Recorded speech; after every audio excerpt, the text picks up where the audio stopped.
Assalamualaikum warahmatullahi wabarakatuh.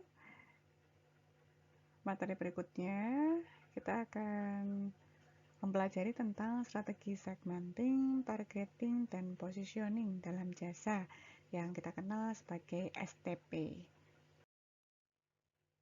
Tahap pertama adalah perusahaan menetapkan segmenting ataupun segmentasi. Jadi sebelum produk itu dibuat, kita harus menentukan segmentasi. Ini artinya adalah memilah pasar menjadi kelompok-kelompok konsumen. Jadi perusahaan melakukan segmentasi ini adalah karena segmentasi merupakan kunci sukses dari perusahaan. Dari segmentasi ini, perusahaan tahu siapa nanti konsumen produk yang akan dibuat ataupun siapa konsumen jasa yang akan menerima jasa yang ditawarkan oleh perusahaan. Kemudian setelah melakukan segmentasi berdasarkan geografi, kemudian demografi, kemudian segmentasi berdasarkan psikografi, behavioral, dan berdasarkan personal atau individu, perusahaan menetapkan target pasar atau yang disebut dengan targeting. Targeting ini perusahaan mulai memilih segmen mana yang akan dimasuki. Kemudian setelah perusahaan memilih segmen mana saja yang akan dimasuki, perusahaan melakukan P-nya adalah positioning. Positioning ini adalah bagaimana cara menanamkan jasa kita atau jasa yang ditawarkan oleh perusahaan di benak konsumen. Ini adalah pada tahapan positioning. Jadi, perusahaan menanamkan jasa dalam benak konsumen atau perusahaan bisa mendeskripsikan, memilah pesaing-pesaingnya.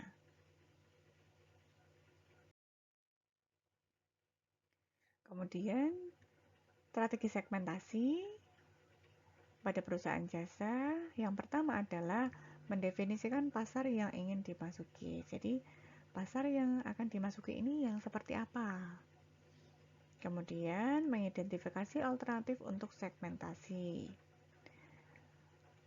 Segmentasi kita bagi beberapa bagian. Nah, ini bagian dari segmentasi berdasarkan demografi, geografi, kemudian psikografi, behavioral, dan personal, mana yang akan digunakan oleh perusahaan. Kemudian yang ketiga adalah pengujian basis dalam memilih dasar yang terbaik untuk segmentasi.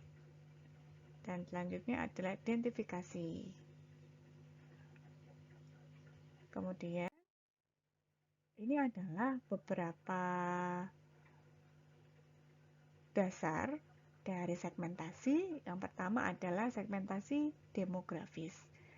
Segmentasi demografis, kita mengelompokkan konsumen berdasarkan jenis kelamin atau gender, pria atau wanita, kemudian usianya berapa, background pendidikannya seperti apa, pekerjaannya apa, dan pendapatannya bagaimana pada segmentasi geografis. Kemudian kelompok konsumen berikutnya adalah berdasarkan psikografis. Jadi bagaimana karakter atau tingkah laku masyarakat tertentu, gaya hidupnya bagaimana. Kemudian yang ketiga adalah segmentasi behavioral. Bagaimana status konsumen kita? Apakah dia termasuk konsumen yang VIP ataukah konsumen yang dia merupakan konsumen standar, dan bagaimana loyalitasnya? Apakah termasuk konsumen yang loyal atau setia, atau kadang menggunakan produk kita, terkadang juga menggunakan produk lain. Kemudian berikutnya adalah segmentasi berdasarkan geografis, yaitu bagaimana tingkat kepadatan penduduk suatu daerah. Kemudian kita bagi berdasarkan wilayah, kota, dan negara. Berikutnya adalah segmentasi personal atau individu. Jadi perusahaan membuat satu produk dikhususkan untuk kalangan tertentu. Kemudian berikutnya adalah tahap targeting. Pada tahap targeting ini, perusahaan mengevaluasi target pasarnya berdasarkan yang pertama adalah ukuran pasar. Apakah segmen yang akan kita masuki ini cukup besar dan bisa memberikan laba bagi perusahaan. Kemudian, indikator yang kedua adalah pertumbuhan pasar. Bagaimana segmen kita memiliki peluang untuk tumbuh atau tidak di masa yang akan datang. Kemudian, keunggulan kompetitif. Apakah perusahaan kita ini punya kekuatan atau kompetensi untuk melayani segmen yang akan kita masuki. Kemudian yang keempat adalah situasi persaingan.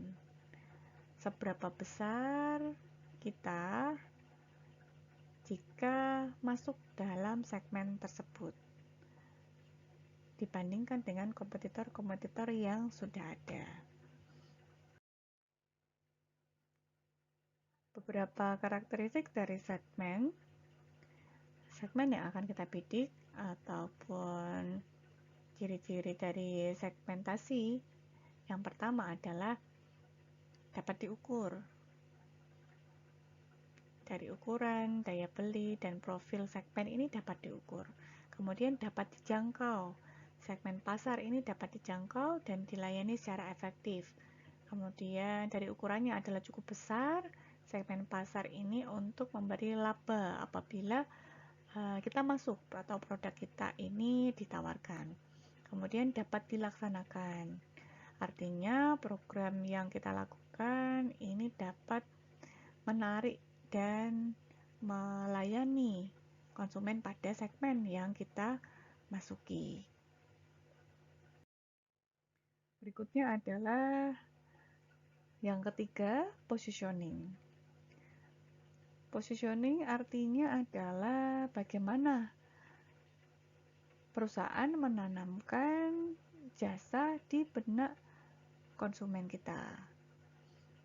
Salah satu teknik memposisikan jasa yang kita tawarkan adalah berdasarkan tingkat manfaat yang diberikan. Yang pertama adalah performance benefit factor.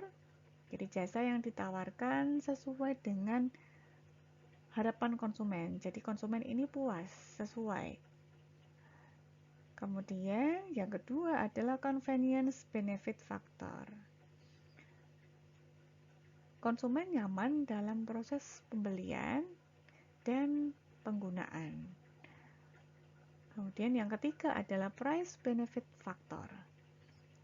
Perusahaan menawarkan jasa dengan harga yang tepat.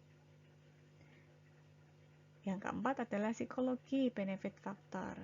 Jadi jasa dapat membantu konsumen untuk membentuk prestis dan self-esteem atau harga diri. Jadi misalnya kalau kita membeli jasa di suatu tempat, maka kita akan merasa lebih percaya diri. Jadi ini yang dimaksud dengan psikologi. Kalau price ini adalah harga yang tepat. Harga yang tepat ini adalah bisa saja tidak harus yang murah, tapi yang sesuai dengan konsumen. Ini adalah beberapa langkah dalam positioning. Yang pertama adalah mengenali keunggulan jasa kita. Yang kedua adalah memilih keunggulan yang paling kuat atau menonjol. Jadi kita identifikasi keunggulan-keunggulan kita apa saja, kemudian memilih keunggulan yang paling kuat atau menonjol ini apa, dan disampaikan secara efektif.